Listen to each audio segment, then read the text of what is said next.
और बड़ी खबर इस वक्त आ रही है, यूक्रेन ने रूस पर फिर से मिसाइल अटैक कर दिया है। यूक्रेन ने रूस पर मिसाइल अटैक किया है।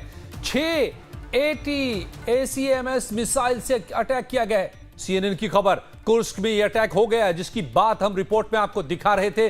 80 ACMS मिसाइल से अटैक कर दिया गया, जिसका परमिशन अमेरिका ने यूक्रेन को दिया था और जिसको लेकर के आगाह किया गया था कि इससे विश्व युद्ध की स्थिति पैदा हो सकती है। रूस ने सीधे कहा था कि यह नाटो का अटैक माना जाएगा और वो हो गया।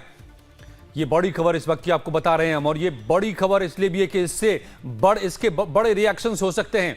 इसके बाद रूस क्या करेगा, ये बड़ा सवाल बन गया है, क्योंकि रूस ने साफ कहा था कि अगर इस तरह से मिसाइल अटैक होता है रूस के ऊपर तो ये सीधे नाटो का अटैक माना जाएगा और उसका जवाब जो देगा रूस, तो वो बहुत बड़ा जवाब हो सकता है, जिसमें आणविक तौर पर भी मिसाइलें दागी जा सकती हैं।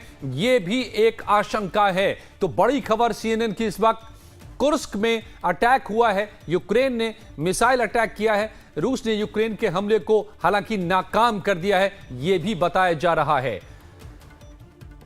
तो जिसको लेकर के विश्व युद्ध की आशंका वो कर दिया है इस वक्त यूक्रेन ने, और इसका परमिशन दिया है जो बाइडेन ने।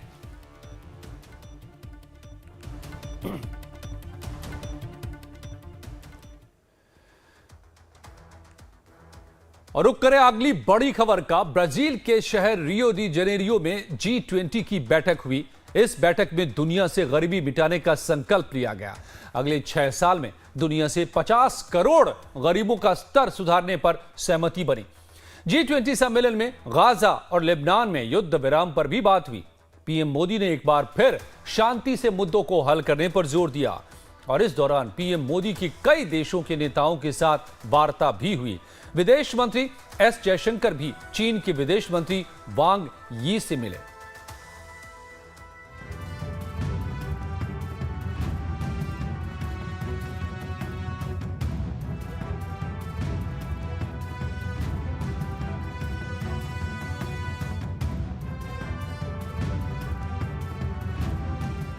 ब्राजील के शहर रियो डी जनेरियो में G20 समिट हुआ। इस समिट में प्रधानमंत्री मोदी ने वर्ल्ड लीडर से मुलाकात की। प्रधानमंत्री मोदी दुनिया के तमाम बड़े देशों के नेताओं से मिले। इस मीटिंग में ब्राजील के राष्ट्रपति लुला डी सिल्वा ने भारत को संयुक्त राष्ट्र सिक्योरिटी काउंसिल का परमानेंट मेंबर बनाने का समर्थन किया। G20 समिट में भुखमरी और गरीबी के खिलाफ एकजुटता और सरकारों के कामकाज में सुधार पर बात हुई। समिट में शामिल होने के दौरान प्रधानमंत्री मोदी ने कई राष्ट्राध्यक्षों के साथ द्विपक्षीय संवाद भी किया।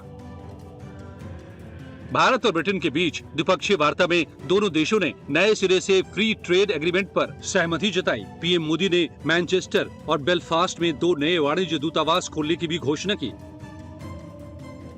प्रधानमंत्री मोदी और फ्रेंच प्रेसिडेंट इमैनुअल मैक्रों के बीच बातचीत हुई। इस मुलाकात में दोनों नेताओं ने साझेदारी मजबूत करने पर भी चर्चा की। प्रधानमंत्री मोदी और Italian prime minister Giorgia Meloni के बीच भी बातचीत हुई। दोनों देशों में व्यापार, इन्वेस्टमेंट के साथ ही विज्ञान और तकनीक मामलों पर चर्चा हुई। प्रधानमंत्री मोदी ने इंडोनेशिया के प्रेसिडेंट सुबियांतो से मुलाकात की और इंडोनेशिया ने भारत से डॉक्टर्स भेजने की अपील की। दोनों नेताओं ने व्यापार बढ़ाने, रक्षा सहयोग बढ़ाने और पर्यटन बढ़ाने पर बातचीत की। पुर्तगाल के प्रधानमंत्री लुइस मोंटेनेग्रो से पीएम मोदी की मुलाकात में आर्थिक संबंधों को मजबूत करने पर बात हुई। दोनों देशों में ग्रीन हाइड्रोजन में सहयोग बढ़ाने पर सहमति बनी।